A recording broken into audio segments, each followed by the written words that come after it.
How's it going, everyone? This is Jason Navarro. You're listening to Tongues Out Podcast. And let's just talk about today's subject, which actually, funny enough, is going to be another video game review podcast. No, I'm joking. But actually, this one's actually pretty cool. It's not that expensive. I actually don't know if it exists on any other platform but computer. But there's this game that was introduced to me a few days back called Phasmophobia. And I'm not entirely sure if anyone's heard of it. The only reason I'm talking about it today is just because I was just in a chat room with friends, and they were just talking about how they were just joking about saying that I should do my podcast today about this. And I think it does deserve a podcast of its own, and it's because it's an interesting take at a great value, and it's essentially the premise is that you and the group of friends that you're playing with, up to 3 other people, so a total of 4 people, are ghost hunters, and essentially kind of like as if you were watching whatever goes on in the History Channel these days, or whatever is on AMC. I don't know what channel does like ghost hunting like stories, but essentially it's like that. Essentially, you're a group of people that go into houses that are haunted with some form of spirit, and there's 12 different kinds of spirits, all ranging in what triggers their interactions with the physical world, and things that they're weak against, and things that they look for when they're preying on people. And essentially, the way it works is that you utilize tools to figure out what type of ghost is haunting this specific house out of the 12. And essentially, there's enough research on it, because you're a ghost hunter. You should be skilled enough to know the different types of ghosts. So you're skilled enough in knowing that certain things either attract or weaken these type or affect these type of ghosts in a certain way. And you have a journal that each one of your players has. And in your journal, you can mark down evidence or entries that you determine based off of what you find in the house. And essentially, you have a limited amount of time to determine what this ghost is before either you lose, and there's something called a sanity bar, and you start at 100, and when you get to 0, you start to get more, insane. And when you get more insane, the spirit will actually start to target and hunt you. And essentially, you'll know when this is going on because your flashlight will start flickering on and off, on and off, on and off. And that's letting you know that the spirit is hunting. And I have to say that the 2 friends, or the few people that I played this game with, one of the cool features about this game is that you can play it in virtual reality. And it looks like a really great game to play in virtual reality. And so I'm looking forward to trying that out eventually.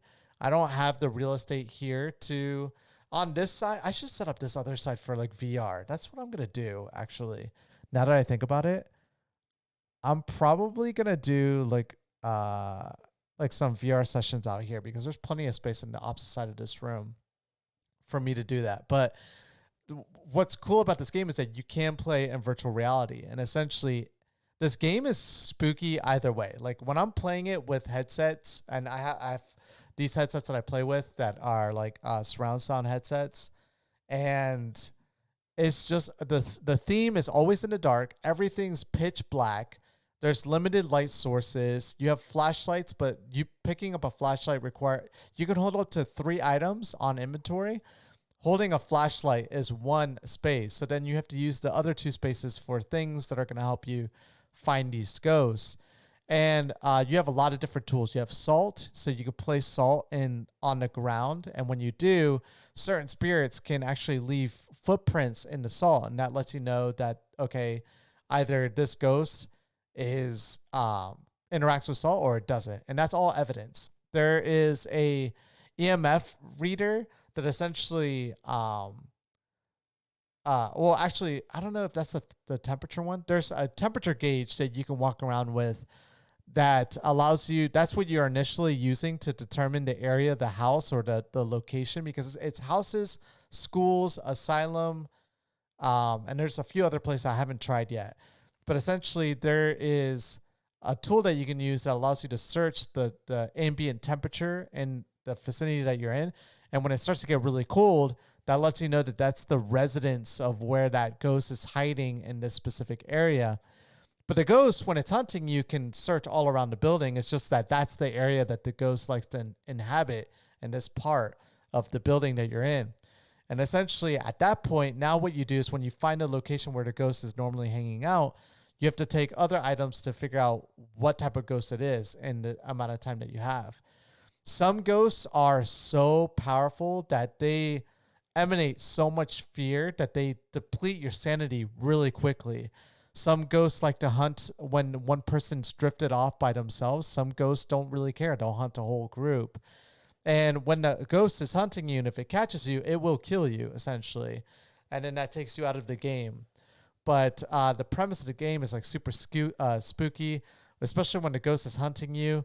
But like whenever you're in a vicinity of ghosts, one of the cool things about this game that's very different is that the game, you need a microphone to play this game, because the artificial intelligence that plays the ghost will recognize the things that you say.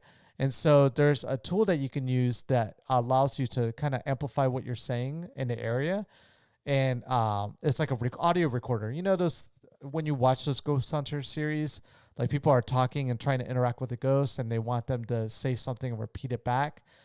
You have one of those tools, and then it allows you to, if this ghost interacts with people, it'll say something back. So if you say, how old are you? Or are you a woman? Or if you can hear me, you know, do something in the room, and it'll like move a light switch or move a chair.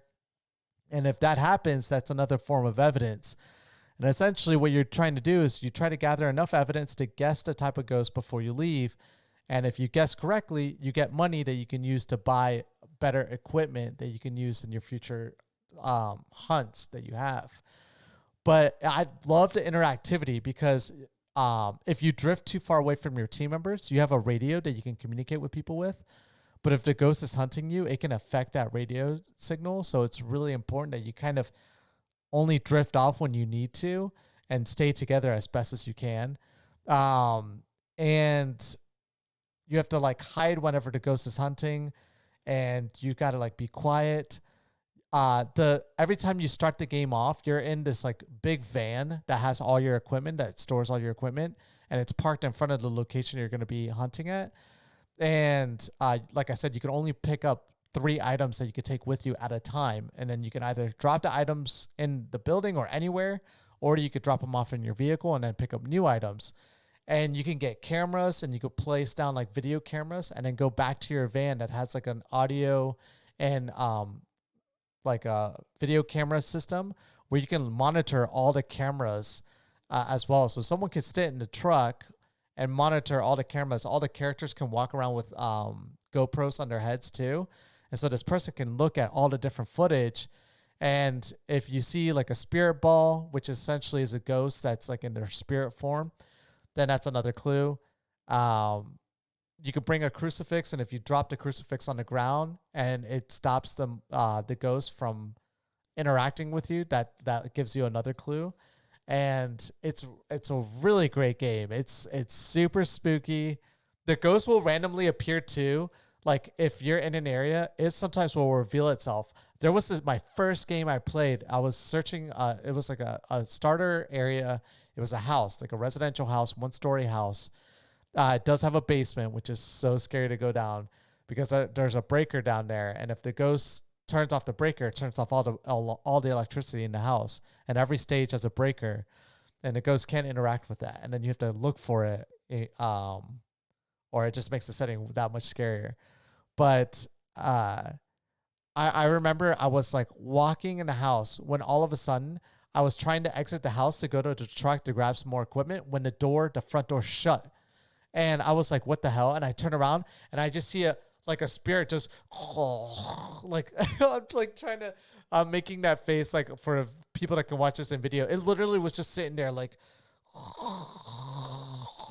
and shaking like crazy.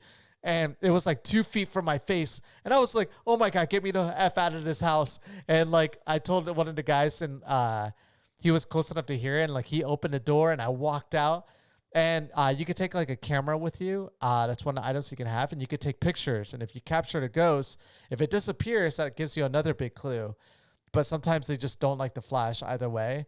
But you can take pictures of these ghosts. And it is the craziest, the spookiest game to play.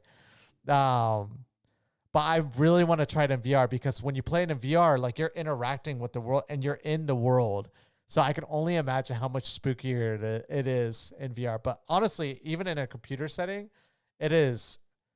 And then what is like the cherry on the top is that the game, I don't know if this is the price normally that it is, but the game is only $13, which is pretty awesome. There's only so many stages, but I feel like it's something that they can expand on easily and add more content. Obviously, when they do that, it's probably going to make the price of the game go up more. But anywhere between, I think my friends were telling me they bought it for $20. I might have gotten it for a discount. But if that's the case, this is still worth $20. It's well worth it. It's a good hour, 2 hours of your time that you're going to take away. Each stage takes about 5 to 10 minutes to play, depending on how quickly you can solve everything. It could go up to like 30 minutes. But the longer you stay in the area, the more opportunities you have your sanity to drop, and the more that the ghost will hunt you and look to kill you. But it is a spooky game, to say the least. I'll have to record one and just upload it to YouTube.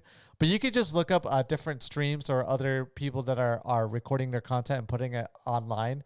But just look up Phasmophobia. It's just even the setting. It's like there's no music. There's like, it's always raining. There's a storm. It's just like when you enter a room, it's so quiet. It's densely quiet. But there's like sounds that happen. You can either hear footprints, but like above you, you can hear like doors and things moving. And it's just the creepiest stuff that happens. Honestly, playing it by yourself would be, I don't even know if I could play this game by myself. It's like, it has to be played with friends for the enjoyment, and because it could be a lot, honestly.